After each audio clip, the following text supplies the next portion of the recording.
好，那么民进党说要发动大罢免，柯建铭总召说要双罢，既罢掉你韩国瑜，不让你当院长，同时呢也要罢免国民党41个区域立委。那喊完了以后呢，国民党也说在赖士葆委员说呢，我们罢免你们38个民进党委员，谁罢谁，以罢制罢那赖士葆说我们不能坐以待毙啊。那国民党是不是要设一个这个罢免指挥总部？因为要罢免人多的话，那个有点混乱那傅昆萁就讽刺柯建铭说：“你是人老珠黄了人老珠黄很少去这样讲的了不会如民进党遏制搞大罢免，我们不会不会像那么大罢免那朱立伦说：“人不犯我不犯人，国民党是备战而不求战你真的要搞我？”你搞我几个，我就搞你几个，那柯建铭说，你们要罢免38个民进党委员，我等很久了，你中了我的计了，我不懂什么叫中了你的计中了我的计，你看我喊41个就喊38个，对不对？你就跟着我跑那另外呢，这个蔡瑜说你们国民党是头脑撞到，你如果38个立委要罢免，那我们就倒阁就好了嘛，倒阁以后重选不就一样了吗？我们罢你41个，你罢我们38个立法委员，几乎除了不分区的没有什么立委了，干脆重选算了。民进党一直觉得他上次没过半，他想要重选过半那吴思瑶就说呢，国民党先解决自己的问题吧。你看你们有人说要全面罢免，有人说不会发动，到底是怎样呢？那这个吴思瑶说，国民党要政治报复，一竿子打翻一船人为什么要罢免我们呢？全部都要罢那问题是你柯建铭先喊要罢41个委员了，但是不讲自己呢，所以呢，2025年朝野大乱斗、大乱罢、大恶罢，我们看一下。现场宣告10分钟好开会，有宣告说要没有请你发言开会吗？没有请你发言请坐。真的是什么都能吵，比气势蓝绿势均力敌，但要比票数，民进党再度铩羽而归，因为民进党团提案要罢免韩国瑜被封杀。反对则请举手。蓝白侠人数优势联手封杀提案，只是柯建铭喊的双罢免，蓝营立委也扬言要向绿营全面开战，正面一战，要罢免他们38席的区域立委，这个是我们的结论。国民党真正头壳拱掉，他们干嘛大罢免？他们就提出倒阁就好了暗酸国民党不敢提倒阁，蓝营党团干部也缓颊，并没有做成要罢免民进党38席委员的一个决议，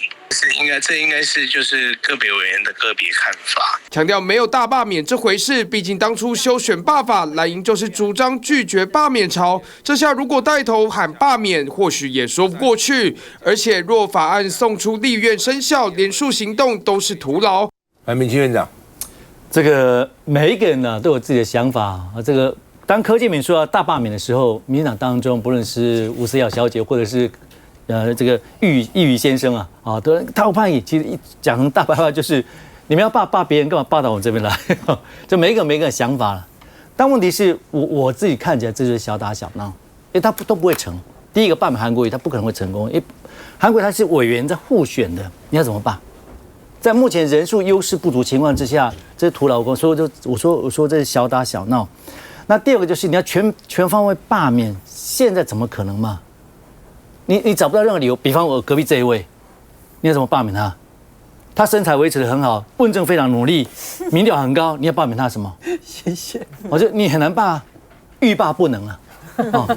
所以你罢免没有个底气，我的意思没有底气，没有正当性，没有适当性。你要罢什么？老百姓刚刚我们家罢新闻工，不可能啦。其实百工白在台湾除了这2-3年下来，除了台积电相关的厂商去买台积电会赚到钱以外，多数的厂商、多数老百姓日子并不好过，这是事实啊。百工白并没有完全付出，就立法院不论是在野的或者执政，要做的是做这件事情，让老百姓过好日子，要过年的，做点正经事好不好？我那这种小打小闹，不要说人脑珠黄，人脑珠黄这个成语也是用错了柯建铭从来没有人脑珠黄的问题他是越老越勇。但是如果做个立法委员，他除了监督核保以外，能够看紧人民的核保，然后立出比较好的法，然后能够让老百姓树立一些威望，让我们这些教书的拿出一个典范，说你看这些立法委员们，他能够成为学生学习的榜样，不要每次呢就是你看这样不读书，这样当立委，这不是我们要讲的，我们讲不出口。我们希望他就是一个典范，能够成为大家学习的对象。所以这种罢免这件事情，我认为是一个打假球，双方都要打假球，打小闹。回归正轨，立点好的法，让这些比较最贫穷的、最微弱的声音的老百姓能够好过年，这是你们应该做的。玉芳兄，这个罢免啊，我们很喜欢讲美国，我们就讲讲美国好了。美国前阵子有一个众议员，就上一届现在新的国会出现了，叫 George Santos， 他是被赶出众议院，不再成为众议员。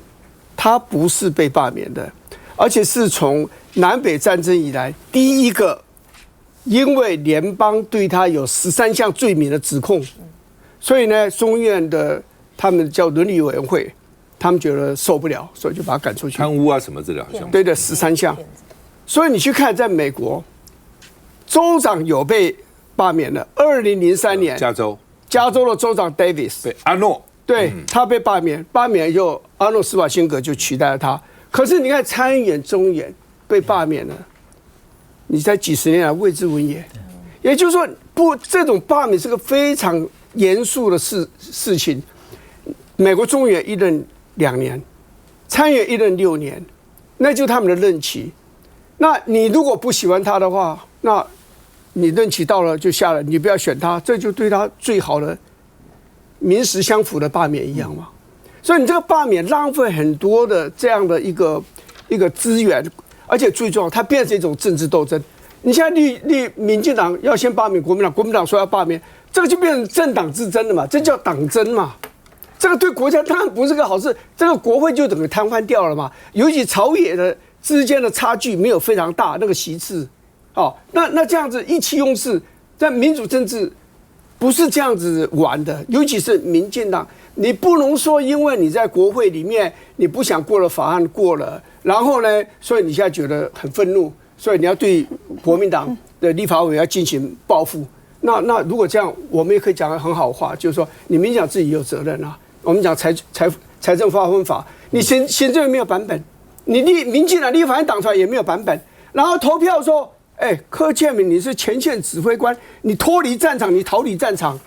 你们4个人没有投票是什么意思啊？你们自己根本就拱手让与人家嘛，所以你们自己要去检讨自己，而不是一味的检讨别人。来，嘉宇。今天林右昌秘书长有接受这个媒体的访问哦，他也不认同这个大罢免的行动，而且现在所民间发起的罢免都跟民进党没有关系哦，这是我们林右昌秘书长接受访问的时候讲的。所以目前柯建铭、柯总召的一个说法或做法，调出这个赖士葆说啊，那我也要罢免民进党38席立委。柯总召马上说，国民党中计了，这就是他要的嘛，就是要解散国会，然后要这个大罢免哦，这个掀起让大家觉得说，这样子的大乱斗并不是大家所乐见，所以我觉得这个只是一个陷阱，没想到国民党就掉进了这个陷阱，并没有真的要大罢免，而且一旦发动这个全台73个立委都罢免，那要花这个国库将近11亿，我想这也不是大家所想要看到的。所以目前国民党赖士葆委员讲的说法，国民党也否认啊，说党中央并没有这样的意思，所以我觉得这只是一个假议题，所以大家不用过度的去。我实在听不懂为什么有这么多的算计哦，说这个又是掉入的陷阱，又是什么？这个逻辑哦，真的觉得辛苦嘉瑜了，要把这一趴圆得这么好啊。那我要来讲了，其实我觉得我们的人民啊，其实对于恶霸这件事情，其实大家其实是不能接受的哦。其实我们从那个谢国良基隆这个地方就可以看得出来，谢国良这个案子其实就是摆明的是这个恶霸，但它的结果是什么？就是绝大部分的民众其实还是反弹这件事情的。那柯建铭总召虽然现在我们刚刚那个形容词不好要换一个，那但是我们也有讲过，就是柯建铭总召毕竟现在在民进党内他还是有一定的分量跟一定的影响力的那他都可以说出这样子是全面大罢免。那刚刚又在讲说，这个不是啊，这是柯建铭总召一个人的意志啊。其实过去他的意志就代表整个民进党团的意志了，这是第一个。第二个，大家不要忘了，而且是民进党团民意提案的是，所以他其实就是民进党团嘛那第二个呢，就是真的没有政府的角色在里面。面嘛。那陈时中扮演的是什么角色？陈时中扮演是就是聊聊天、随便说说吗？他是一个政委的身份，但他也是跳出来了，要支持这个大罢免。所以我觉得其实这件事情其实赖清德总统他其实身兼民党的党主席是有必要说清楚的如果柯建铭今天用的是这个民党团的总召的身份说这样的话，然后政府的这个部分又有陈时中拿出这样子的呼应这样的 echo， 那我觉得不管是总统的角色，或者是今天是这个民党党主席角色，是要把它说清楚的那第二个呢，罢免其实是百姓的一个权利没有错，但今天你要拿出一个正当的罢免的理由出来那现在呢，我看到在地方上如果有一些所谓的罢免的理由我看到好像比较多的这样的说法，就是说，哎呀，因为这些国民党的委员都是中共派在这个立法院里面执行中共的意志了我觉得其实这样的说法。我认为其实大部分的老百姓会觉得其实很荒谬，而且很无力感那刚刚其实那个嘉瑜自己也有说过了，如果说大家都要来这样大罢免11亿这样预算，那这个预算从哪里来呢？这个预算我们要知道中选会在今年度我们知道其实没有选举的时候，它不会有多这样子一个预算的编列在里面。那中选会只编了大概4亿多的预算，而且一半以上是人事费。关于选举的费用其实只有3000万，也就是说你真的要大罢免下去的话，哇，要动到是第二预备金，所以不可能这样去做的啦我希望啦其实我觉得大家要理性看待，因为毕竟每一个立委都是经过在选举的时候是多数选举的洗礼，那多数决，那选了他，应该让他好好去做完。那刚刚像这个玉芳哥讲的，其实为什么4年要选一次？就是如果你今天做的不好，表现的不好，其实下次就没有办法连任。但罢免其实就是一种其实撕裂这个我们台湾社会，然后造成这个对立然后仇恨的一个动员，我觉得非常的不好。休息一下再回来。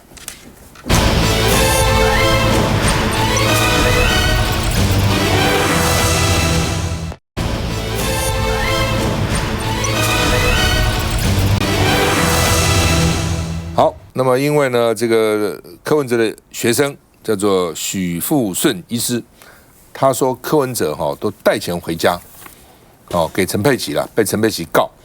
那他就说师母提告，我无奈承受。事实上，他要告，他就告了嘛，你承不承受，那人家就告了那许富顺说，我讲的叫政治良知，很遗憾，他们回应叫金钱。那你不是讲他带钱回家吗？那就告你这一点你不是说他没有政治良知？如果你说他没有政治良知，大家都可以评论了。有人说他很有政治良知，有人说他没有政治良知，没有什么好告的嘛，那是评论。但你说他带钱回家，意思就是说这个钱没有交，没有去交给党，那这就是讲他侵占了，个人侵占，那这个就已经不是政治良知的问题了，所以我不知道他是不懂还是装不懂那另外呢，他以前的这个好像是募款的这个干部郑淑馨说，我在陈佩琪面前把钱给他点钱结果呢，柯文哲就他不要管钱，所以他们闹离婚，差点闹离婚了，我帮忙安抚那这个就不知道他们几个人在一起到底怎样因为呢，柯文哲说拒绝他老婆管钱你不会管，我自己来管那到底真的假的不知道那说呢，他们已经拿出那个牙医师这个史医师的收据，监察院是有这个收据，说这样还被追杀。陈之涵就说陈佩琪其实很痛苦，他也没有犯什么罪啊，你们干嘛这样搞他那另外呢，第一次选举市长账目就很混乱，说柯文哲没有否认账目是我看是很乱七八糟了那另外呢，这个检调发现陈志明去年4月把进化城的资料交给陈之涵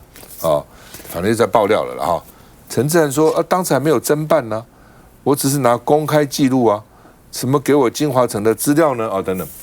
不有一点这个可能要提醒柯文哲阵营的就是说他们常常说柯文哲这个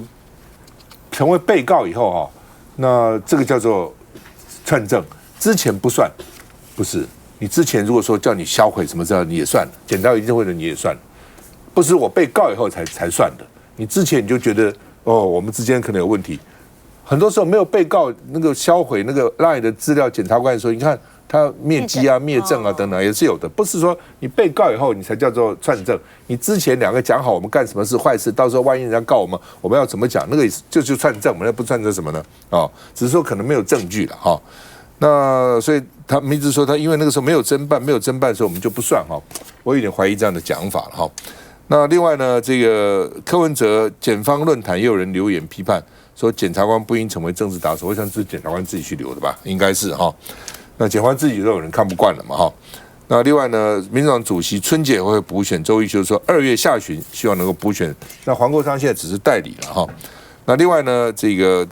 但他这个补选跟万人入党没有关系了，他们说没关系，因为他们要入党4个月以后才有选举权的，所以现在入党的其实并没有选主席的权利了哈。来，发言人怎么看？我想先澄清一下，刚刚就是一开始这个许富顺和这个陈佩琪医师的一个争议。首先，这位许富顺医师他其实完全没有提出任何的实质证据，像是影片或照片来去佐证他有看到所谓陈佩琪或是柯文哲把钱带回家的这一幕。他所说的呢，都完全是一些政治上的语言，或者是一些这是政治良知等等的我们所谓的空话。那他唯一一件事讲到的关键就是有另一位医师史书华有曾经捐过10万元给柯文哲，那这位史医师说自己没有拿到收据，然后不断的用这件事情去抨击柯震营，但是实际上呢，我们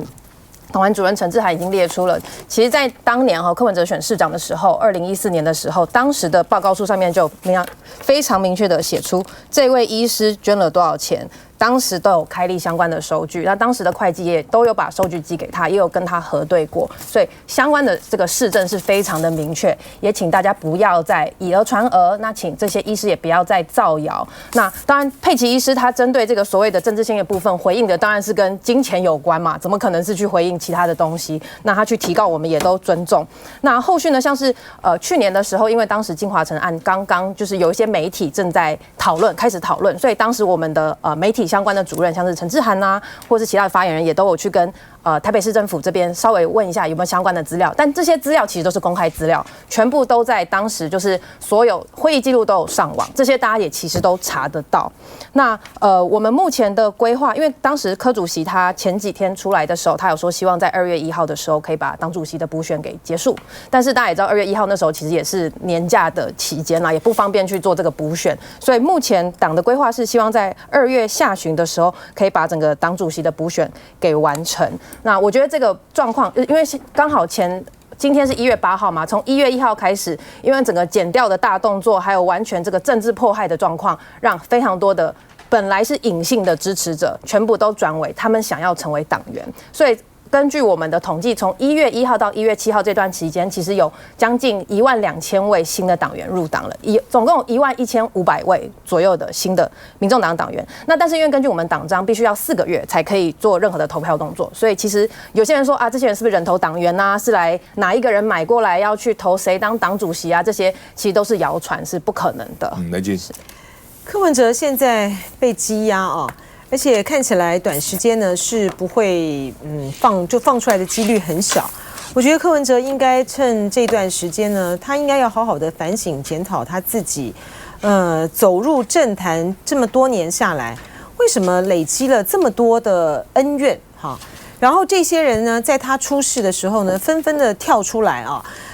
简直就是像打落水狗似的，把他狠狠的再踩一脚他的领导统御出了什么样的问题？如果说他有一天呢，竟然能够奇迹似的从官司里面无罪，然后脱身的话呢，他应该要汲取过去的沉痛的教训，要彻底的改变。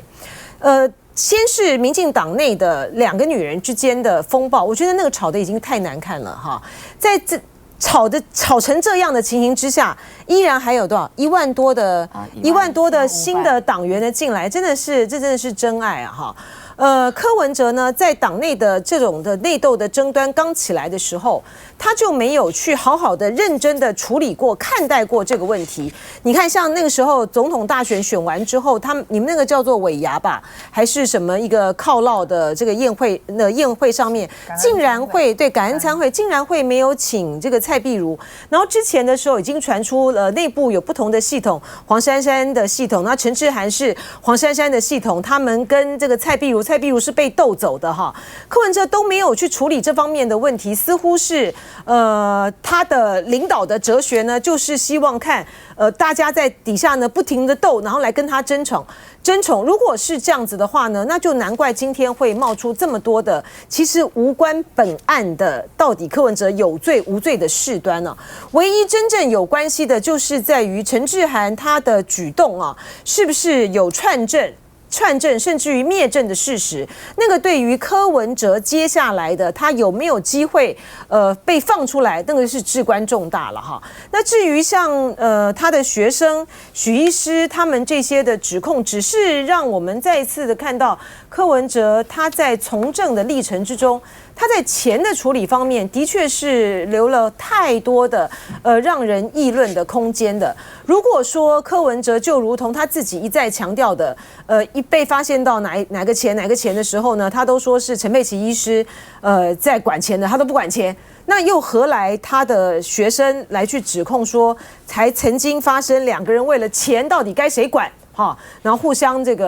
样子对骂呢？所以我觉得柯文哲要好好的去思考一下，他何以至此？就是说他今天呢走到这样的一个地步，他不是没有原因的。休息一下再回来。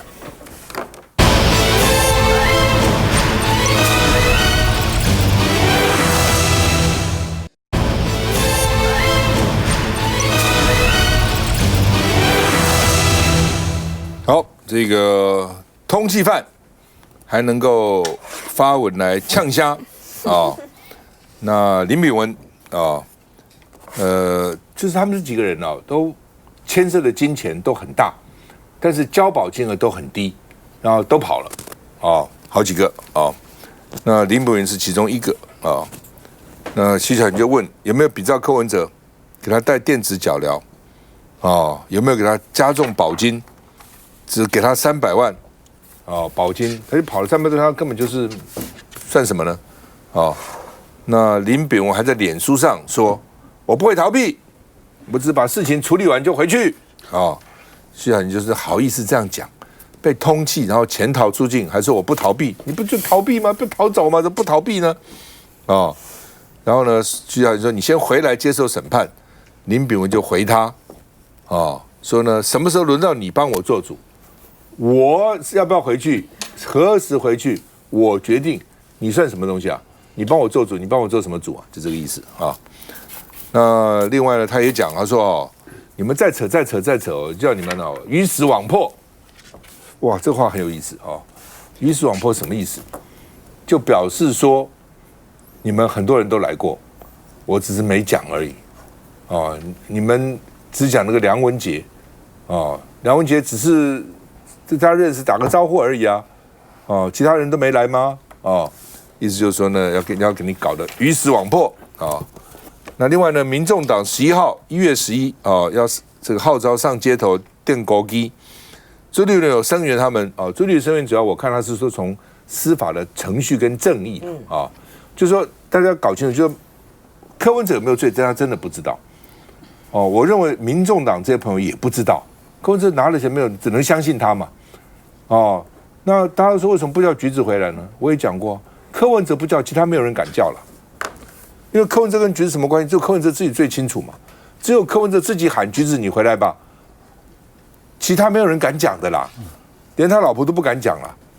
那是一回事情。柯文哲有没有罪，那要看证据嘛。但你司法正义还是有嘛。你这个司法正义让他看，觉得你们怎么这样司法这样搞呢？对不对？那个周刊一直爆料，结果检察官起诉书跟那个周刊讲的都一样。那我们一看到，其实我们傻点了，所以以为什么新东西没有啊？都讲过了，一再炒冷饭呢。那这是一个，所以呢，侦查不公开变成一个笑话嘛？哪有不公开呢？侦查大大的公开。另外就是你检察官跟法官是对立的，检警是分立的。我们讲对，至少是分立的嘛。法官只是在那边听讼嘛，你们2照证据拿出来检辩然后呢，到时候我来看谁讲的有道理，有没有证据等等。你法院怎么跟检察官站在一起呢？还问就法官问检察官说，你到底我要压到什么时候你才满意呢？检察官说压到你们正文结问完毕我知道了，就这样的法院吗？可以这样子做吗？而且法院本来一审都有他独立审判的这个职权嘛，怎么可能到最后地方法院说我其实不想压他了，只是你高等法院一直发回，我最尊重省级，不是那个省本省外省省级啊，一审二审，我为了尊重省级，所以我把它压起来。怎么中华民国法律什么都搞到这个地步呢？所以真的是这个东西，因为绿的也不必去那边反对，你将来有一天你也可能被这样干掉啊。就有一天办绿的也可以先放消息啊，然后都有可能啊。所以这个事情不是说蓝绿白，是任何一个人都应该关心这个事情。司法的程序是非常重要的，好吧？这个朱立伦是声援，我想他是声援他的司法程序，但朱立伦不会到场了啊。那党公职有的会到场质疑了啊。黄国昌说很多国民党委员啊，包括张立善呢都会到场来声援啊。那另外呢，王定宇说你们声援什么？柯文哲、高虹安不是国民党告发的吗？当时的国民党告发，因为高虹安的时候因为选举有在竞争嘛，有竞争了啊。那游淑慧去讲这个柯文哲，是因为当时那个什么电信的什么那个什么电线那叫什么？嘉宇市议会那个电信什么那个台之光案。台中案是柯文哲他们先去咬郝龙斌嘛？对。你干嘛去咬郝龙斌呢？郝龙斌没有问题嘛？你去咬郝龙斌以后呢，游淑慧因为做过郝龙斌以前的办公室主任呢，游淑慧才火大嘛，所以你还咬人家5大弊案一弊也没成，然后你还咬他台志光，所以我才告诉你这事情才多嘛，所以是这样引起来的。所以柯文哲有时候真的要自己检讨，对不对？人家对你是很厚道的，你到底是怎么对人家的？我们看一下。捍卫司法正义，一起上街抗议。国民党主席朱立伦发文支持民众党1月11定估值游行，动机却遭受绿营质疑。开心的时候，司法就活了，法官好棒棒；不开心的时候，司法就死了。上街抗议民进党，这说白了就一句话：护航贪腐。定勾机为什么是绕人，号召群众一起？这样就不是定勾机了。除了国会以外的地方，难得见到蓝白合体，但是否有党主席亲自领军？如今蓝营澄清，朱立伦就是单纯声援而已。我们捍卫台湾司法正义的立场从未改变，我们更尊重党内的自由参与意愿，拒绝任何政治力量介入，更要拒绝绿色威权。在党中央开绿灯之后，云林县长张立善也发文写下不能表决输了就翻桌，11号游行自己将会亲自走上街头。另外，张家俊等国民党立委们也将组团出席。蓝白之前互相指控贪污腐败，现在要手牵手控诉司法打压。柯文哲的金华城案是由国民党的议员游淑慧主导调查委员会。因为除了柯文哲的金华城案，像是新竹市长高虹安的助理费案，也是被国民党及议员检举，尽量淡化角色，难道也是有所顾忌？即便偶尔貌合神离，还是基于在野默契，号召支持者共同响应。那嘉宇。我觉得这个1月11号，民众党要救阿北唯一的方式，就是赶快呼吁橘子回台湾，来帮阿北证明说，阿北是无辜的嘛，金流跑到哪里？因为毕竟在检调起诉的这些资料里面可以看得出来，当初政治现金的 Excel 里面，包括谢国良的200万，包括很多人这个踩飞轮的300万等等，这些钱到底后来跑去哪里了？是橘子拿着一卡皮箱就把这些钱都带走了吗？或者是藏到哪里？这个就是整个问题的根源嘛。那许富顺医师其实也是语重心长的认为说，当初他在帮助柯文哲，在2014年是善尽家财，然后为了一个理想，从太阳花学运等等，甚至还为他建制了一个2014线上现金的电子系统的金流，就是希望一切是公开透明。可是没想到时过境迁，现在柯文哲竟然因为政治现金的问题身陷囹圄，所以他不胜唏嘘跟感慨，写给陈佩琪的一封信说，为什么当初这些有理想在你身边的人一一离开，而剩下是把你的政治现金账目乱搞的一些妖魔鬼怪等等。他的意思跟态度是这样，可是呢，民众党只在乎说，那个史书华的10万块有没有入账，但是却没有看到其他 Excel 里面没有入账的钱到底跑到哪里？这就是民众党今天没有办法说服大家站不住脚的地方。所以我觉得到现在为止柯文哲的所作所为就如同之前大家所讲的，不管是从一开始的政治现金跟尼奥石勒、戴立领之间的这个950万，或者是台志光变后来衍生成金华城，这一切的源头都来自于说当初的柯文哲为什么跟后来他所改变的这个所谓改变成真是完全不一样，这个才是必须要去深刻检讨。这样子我也讲一下这个许富顺哈，我觉得他的讲法怪怪的，因为他说他亲眼看到不明来源的钱被柯带回家。那第一个，他怎么知道就是那是不明来源？就是人家有一笔钱在那里，那他怎么知道那是不明来源？除非他当下他就已经知道。第二个呢，我必须要讲，其实像我们从政很久了，不管是选举的时候或是平常，其实我们都会有幕僚。幕僚是做什么？幕僚就是当然帮我们做一些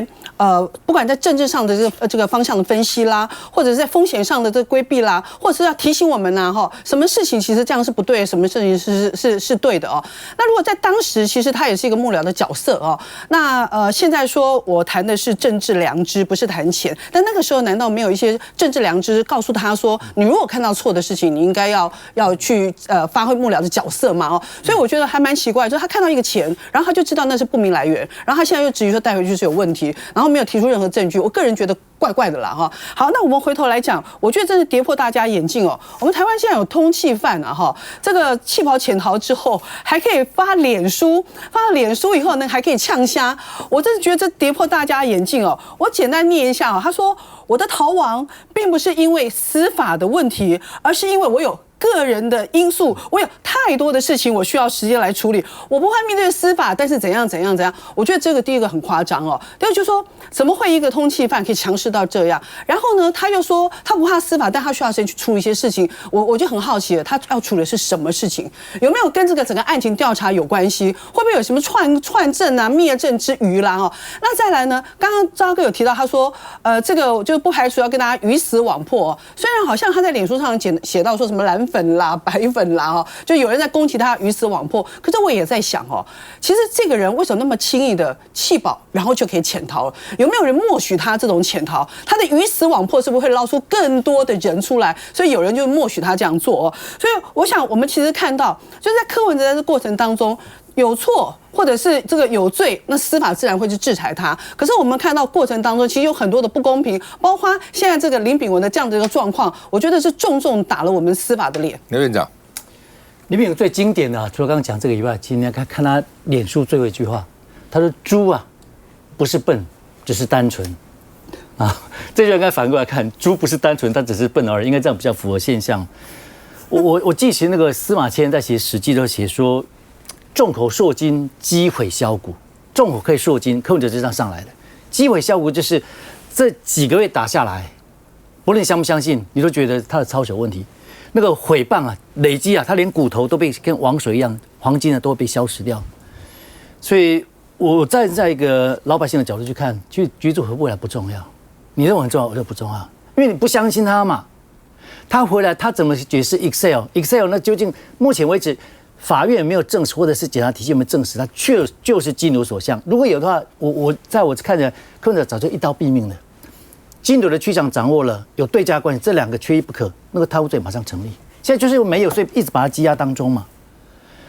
那但是他确实，以前他认为说他跟陈水扁能够司法阿扁这样一个当总统。但柯文哲真的不是阿扁，阿扁贪污被判刑以后，这么多人帮他护卫，没有一个人出来捅他。可是你看柯文哲现在好像是树倒众人推，树倒猢狲散，墙倒众人推，就整个民众党原来是有机会成为第三势力，更加强壮茁壮，在蓝绿之间能够推倒蓝绿的高墙，现在变成有点像太平天国，四大天王乱斗。哦，那个蔡壁如很像石达开，就带兵自己跑去台中了，哦，就很悲愤离开。当然要收拾残局，你现在要找到一个大人，跟国际政治现在很像，就他党内要有大人。你整个过渡阶段开始用集体领导的方式，或者是赶快选出来，他要赶快稳住阵脚。柯文哲再好好打他的官司，你党内要重新振作，这样才可能保持了元气。你现在乱斗来乱斗去，党内乱斗没有处理，外面又加上雪上加霜。这个党要能够复兴，要靠几根小草是不够的。他后来必须要靠更大的力量、更大的企业愿意支持，他才会更加成长茁壮。所以，最后他的问题啊，还是要解决内部问题，先解决。林炳文呢，我质疑两点啊，一个就是说，过去也有很多人在质疑林炳文啊，他为什么在梁文杰被徐巧芯嗲出来之后才出来讲话？他帮梁文杰讲话，害了梁文杰啊！你们俩的关系到底是有多深厚啊？深厚到说他不顾自己通缉犯的身份，要在脸书上面呢，帮梁文杰讲话，而且还不惜呢把其他的人都要咬出来。这是第一个。第二个是，检调不觉得非常非常的丢脸吗？一个通缉犯呢，可以在脸书上面呢大放厥词，我真的怀疑他的这个鱼死网破是在警告谁？到底背后有多少人拿到好处？有多少的不只是我们现在台面上知道的政治人物，是不是有检警调的高层都牵涉到里面？休息一下再回来。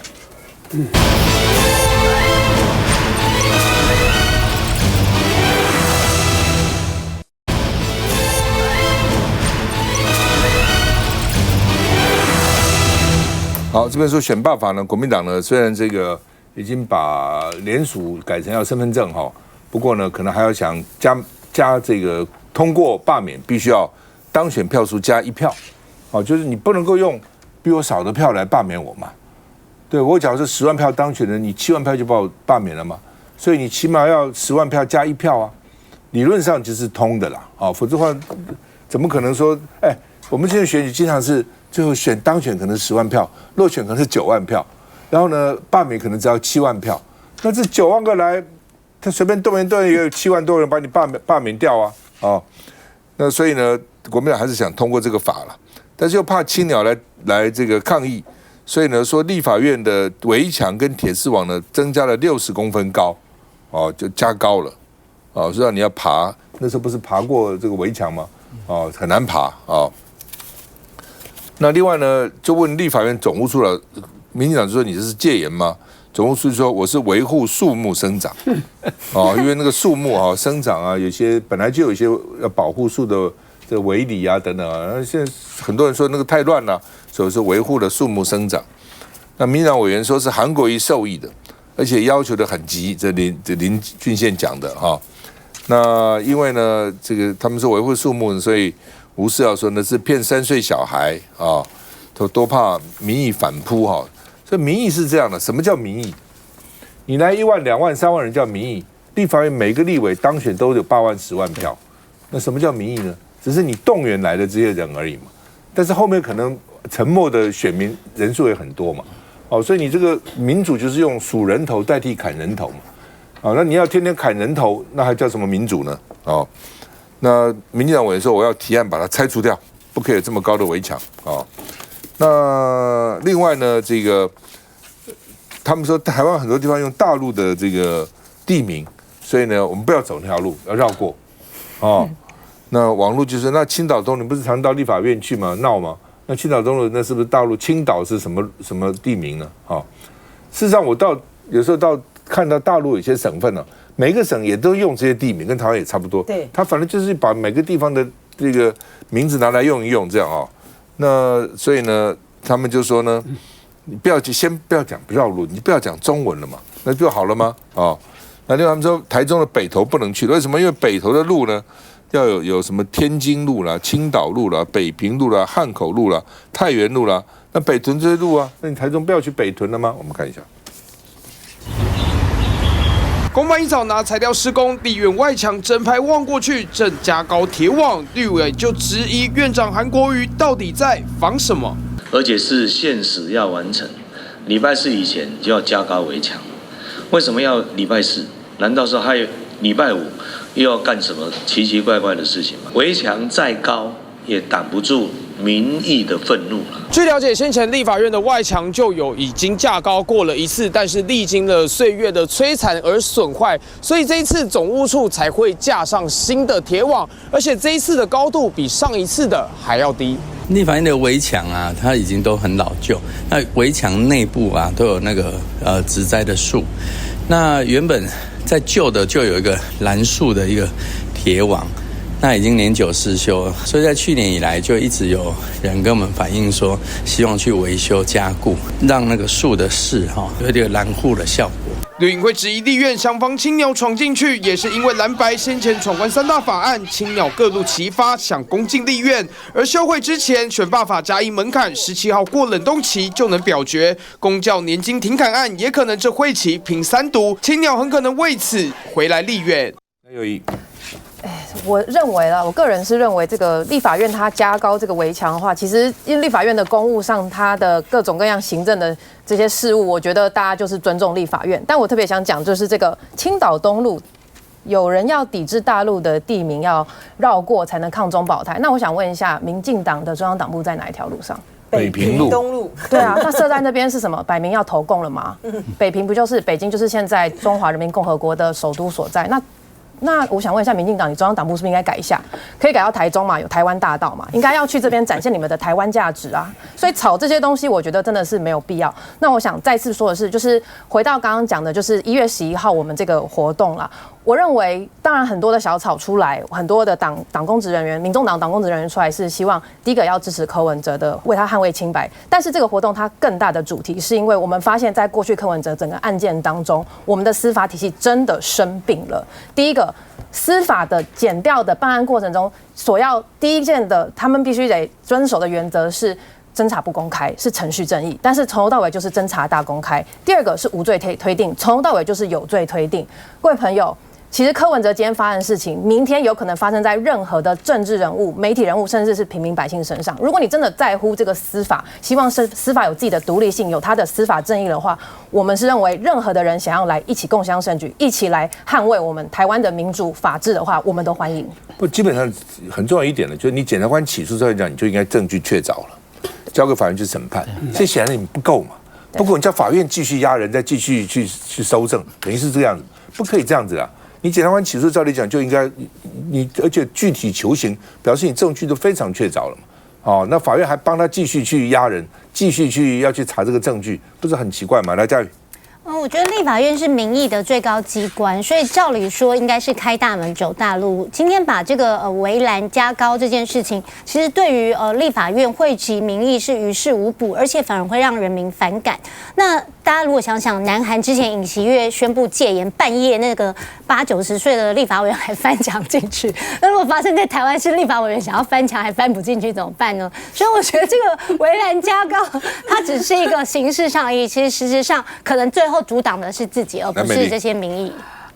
其实大家不知道有没有印象，韩国瑜上任之后啊，他把立法院很多这些老旧的设备啊，他都去把它调整，包括那个电梯啦，等等啦，那所以其实。立法院周边的那个树木是真的长得还蛮茂盛的。那我觉得总务处说他们是希望加了这个铁丝之后，那这个树再经过修剪，可能不会就是比较长出来。我觉得这也是有可能的啦。不过我是觉得我们可以看一下你看这张照片，这是那个蔡英文在这个年改的时候有没有？那个旁边你看一下那个巨马到什么程度？超多的，那是围得密密麻麻，一层又一层了哈，所以我觉得其实也不用去多想了。重要的是执政者应该要怎么执政，让我们台湾能够经济更好，然后大家更和谐，而不是这样互相仇视跟恶斗。民进党这一次呢，他其实在立法院要讨论那所谓的他们口中所谓的那3恶法的时候呢，柯建铭呢一度呢他们是要放这些青鸟进去的哈，还好并没有让他们这样的企图呢成真。否则的话呢，对于应该是用论述来去说服大家的立法院的战场，现在变成呢是民进党呢挟持着他的这种少数的霸权，他是以少数霸权结合外在的这个民粹力量，要推翻一个多数的民意。我觉得在这样子的一个激荡的情形之下呢，对于未来的台湾的这种立法品质，还有政治上的气氛，其实一点都不能乐观今年才刚开始今天才9号现在就摆出了这样子剑拔弩张的这个气势，今年看起来呢，接下来的发展呢，不会有任何的成绩。民进兄。这个围墙再高，确实挡不住民心了。而且立法院最多是韩国瑜嘛，高处不胜寒，围墙不弄得高不重要。赖清德不是川普啦，如果在青岛真的进去的话，我不认为最后特赦1000多个人都没有罪，没有这回事。今非昔比，我觉得还是回归法治，法治社会就法治来做处理啊。大家有一个错误的观念说因为立法委员是民选的，所以立法院人就可以冲进去。美国国会，你看冲到现在抓了多少人？对啊，而且很多人都上千人都关起来，所以国会也不能随便去冲进去，怎么可以呢？来，余方兄，青鸟要避开大陆陆民的这些路我